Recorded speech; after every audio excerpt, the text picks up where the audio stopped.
This is your USMNT Abroad weekend update from September 22nd to September 24th of 2023.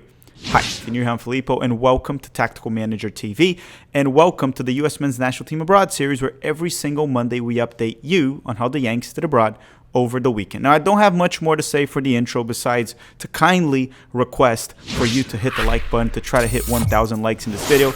It helps the channel, and it's free, and free is good, as I always say. And I will tell you one thing as well. Next week, not this week, we will finally release the Breck Shea interview, and I'm very proud of it. Okay, let's play the intro, and let's go to the updates.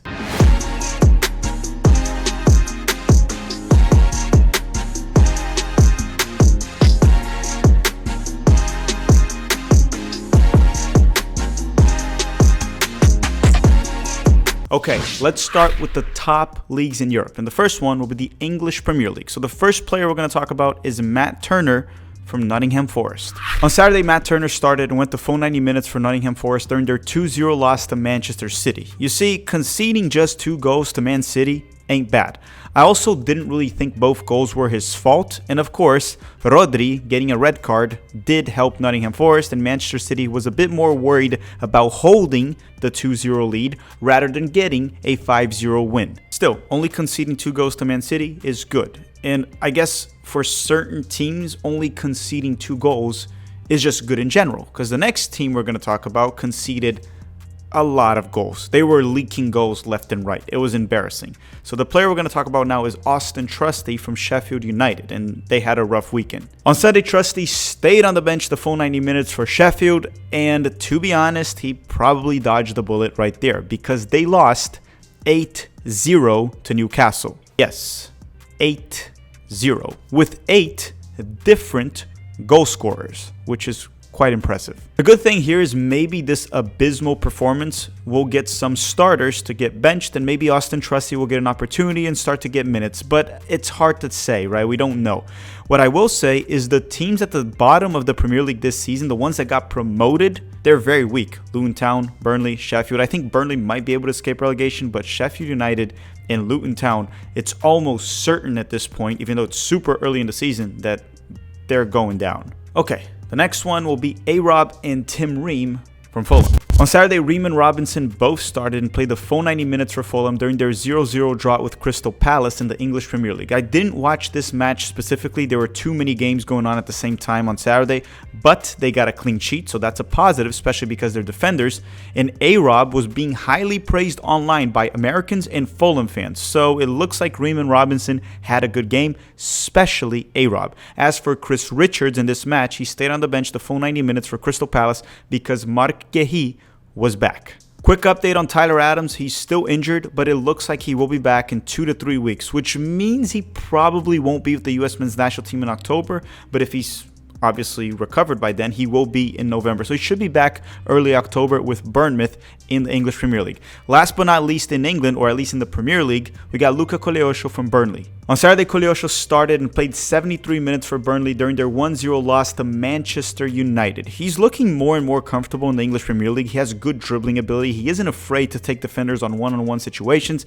And of course, he has a lot of work to do. He is just 19, but he's looking very promising. I'm not saying he's standing out in the Premier League. He is not, but he's looking competent in the English Premier League, which is the best league in the world at a very young age. Essentially, what I'm saying is there's a lot of potential there.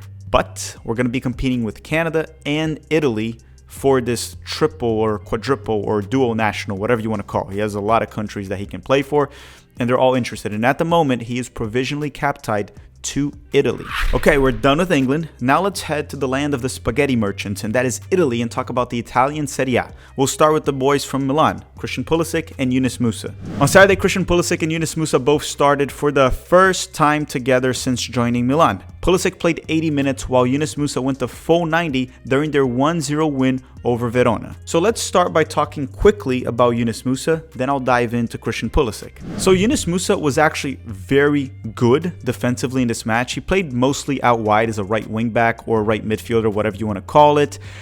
But going forward, he wasn't great. The crosses were a bit off, the dribbling wasn't as good as he normally is, not very good going forward, but rock solid defensively. I would say he had a good/competent performance. He was very reliable. But I can't say the same about Christian Pulisic, so let's talk about Pulisic. And I'll just put it this way. Pulisic did not have a good game. Was it a disaster?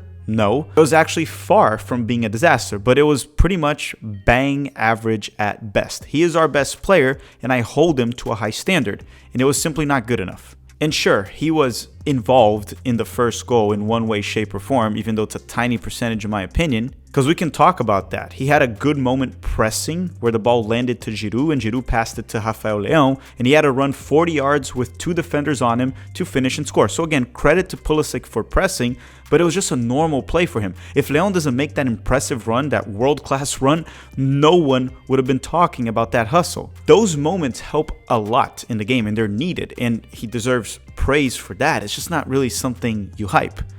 Obviously, the goal doesn't happen if Pulisic doesn't press, but moments like that happen more often than we can even mention. But the problem is, if they don't end in a goal, no one talks about it. So props to Pulisic there.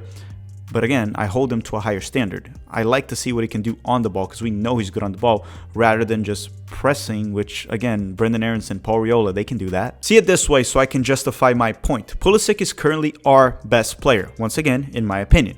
Do we really want his top moment of the game to be a good hustle moment? Is that something we're really going to try to hype? You see, that used to be American soccer culture. We have good players now. It's okay to want them to actually play well and not just hustle for the sake of it. There was one moment in the second half where Pulisic showed what he can actually do, where he was aggressive with the ball, showed good dribbling ability and composure to get a shot on target that was saved. That's what's impressive and deserves praise from Christian Pulisic. This part of the American soccer culture has to change, and it will trickle down to the youth development as well. And again, don't get me wrong, hustling is good and needed, but it's not a skill. It's not impressive. I would even argue that over 90% of professional players do it at a high level. Otherwise, they don't make it, with some rare exceptions of extreme cases of extreme talent. So look, it's not the end of the world, and Pulisic did not drop a stinker by any means. All I'm saying is I know he can do better, and to me, he was not good enough once again for Milan. Yunus Musa was fine, and here are some of his defensive stats for this match. For this match, Yunus Musa had 2 interceptions, 9 recoveries, and he also won 6 out of 9 ground duels. Still in Italy, we have the Juventus boys, Wes McKennie and Timothy Weah. On Saturday, McKennie started and played 60 minutes for Juventus during their 4-2 loss to Sassuolo in the Serie A. Tim Weah was the one that was subbed in for Wes McKennie at the 60th minute. Both of the players played as right wingback/right midfielders. They really pushed high up the field in possession, and they almost looked like wingers when Juve had the ball. Wes McKennie sort of scored Juventus' first goal in this match. I mean, he didn't technically score it, but he forced an own goal. And if the defender from Sassuolo didn't hit the ball, Wes McKennie was there to probably push it into the back of the net. So technically, he scored, but not really, but he was highly involved in that goal. The goal definitely would not have happened if Weston wasn't there. Along with that, Weston McKennie actually looked good down the right side. He looked very sharp on the ball, good defensively. He wasn't as good as the previous weekend, where he was fantastic for Juventus, but I thought he had a very good performance once again. Weah did fine in the 30 minutes he played. One of Juventus' goals came after a dangerous cross that Weah himself put in. So they both did fine, but the 4-2 loss was pretty bad for Juventus. It's still early in the season, but Inter Milan are looking like the heavy favorites to win the Scudetto. Enough of Italy. Let's go to Germany. And why don't we start with Gio Reyna and Kevin Paredes, because Dortmund and Wolfsburg clashed over the weekend. On Saturday, Gio Reyna stayed on the bench the full 90 minutes for Dortmund, and Paredes was not available for Wolfsburg due to a muscle injury, and he will be out until mid-October. In regards to Gio, he just came back from injury, so I would not panic yet. He'll get minutes eventually. The good news here is that it seems like Gio Reyna and Greg Berhalter have talked, and Gio Reyna is all set to be back with the US men's national team this October. Next up is is Brenden Aaronson from Union Berlin and John Anthony Brooks from Hoffenheim because they also clashed over the weekend. On Saturday, Brenden Aaronson started and was pulled off at halftime for Union Berlin during their 2-0 loss to Hoffenheim in the Bundesliga.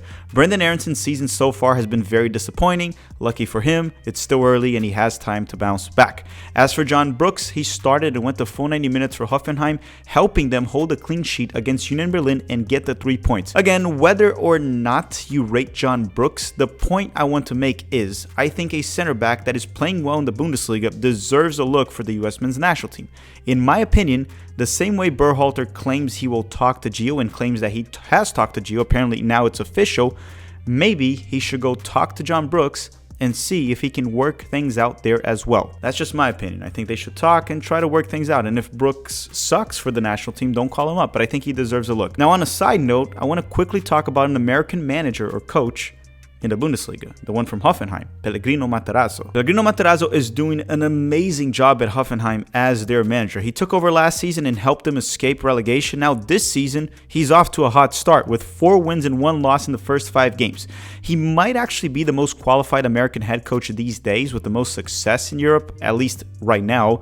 Again, it's still early in the season, but they have seen a massive improvement while under Matarazzo, and he has already done a good job in the past for Stuttgart. Next up, we have Joe Scally, Pifak from Borussia Mönchengladbach. On Saturday, Scally and Pifak both started for Gladbach during their 1-0 loss to RB Leipzig in the Bundesliga. Pifak was subbed off at the 64th minute, and Joe Scally was subbed off at the 79th minute. It's been a rough start for Gladbach in the season, and they are currently in the relegation zone. Next up would have been Paxton Aronson, but he stayed on the bench the full 90 minutes for Eintracht Frankfurt, so we're going to skip on him and talk about Leonard Maloney from Heidenheim. Eventually, I'll get that name right. But they play in the Bundesliga, that's all you have to know. And their name starts with the letter H. On Sunday, Maloney started and played the full 90 minutes for Heidenheim during their 4-1 loss to Bayer Leverkusen. Now we're done with Germany, let's go to Spain and talk about Luca de la Torre from Celta de Vigo. And if you made it this far in the video, which is not that far, you probably want to smash the like button and make up a random comment for the YouTube algorithm. But let's talk about Luca. On Saturday, Luca de la Torre started and played the full 90 minutes for Celta de Vigo during their 3-2 loss to Barcelona away. They had a 2-0 lead up to the 81st minute, then they conceded 3 goals in just 8 minutes. Yes, they had a lead to the 81st minute, and they decided to just concede 3 goals in the final 8 minutes. Truly sucks. But, you know, one thing that's positive is Luca de la Torre got the assist for Celta de Vigo's first goal. He also had a good goal-scoring opportunity on a wide open shot in the box, but he missed the target. He should have done better on that one, but overall, Luca de la Torre continues to have a very good season in La Liga. Now let's go to France and talk about Florentin Balogun from Monaco. And spoiler alert, I'll just put it this way, it wasn't the best weekend for Balogun. He'll bounce back, but it wasn't a good weekend, or I guess Friday night. On Friday, unfortunately, Balogun dropped a stinker, like a poo-poo performance. You know, the same thing you do after you drink coffee, right? We all poop after we drink coffee. That's normal. I'm not the only one, right? So Balogun started and played 66 minutes for Monaco. His overall performance was below average, but not a disaster. However, he had 2 penalty kicks saved in the same match. Yes,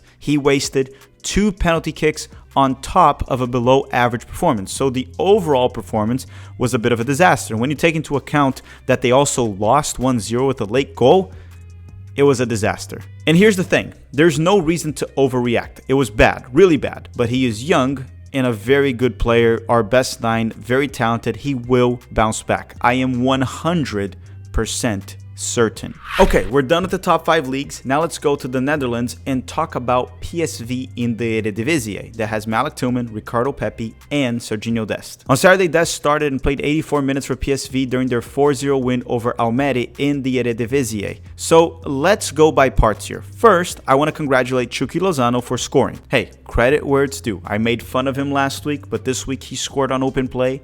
So congratulations to Chucky Lozano. Gotta give him credit. Now, congrats to Ricardo Pepi as well. He came off the bench around the 73rd minute and scored late in the game. A nice goal, by the way. He was put in a 1v1 situation with the goalkeeper. He dribbled around the goalkeeper to score. Very nice, well composed. Exactly what you want to see from your center forward.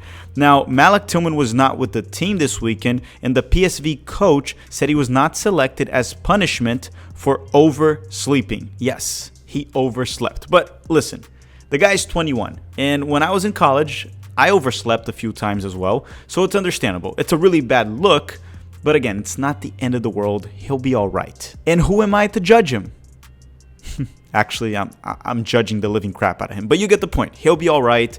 It happens. The coach probably forgave him already, and he should be available for the next match. The next player would have been Taylor Booth, but he is still injured, so he wasn't available. But his brother Zach did make his debut in the Eredivisie, so there's that.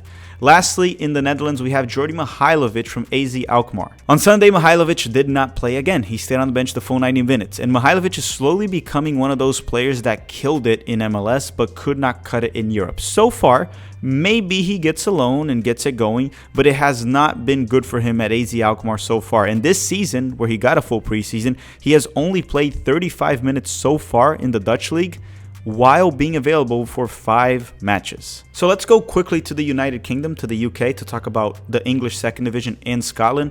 Well, Josh Sargent is still injured with an ankle injury, so he's out for a while. Cameron Carter-Vickers is still not available for Celtic in Scotland. He should be back early October.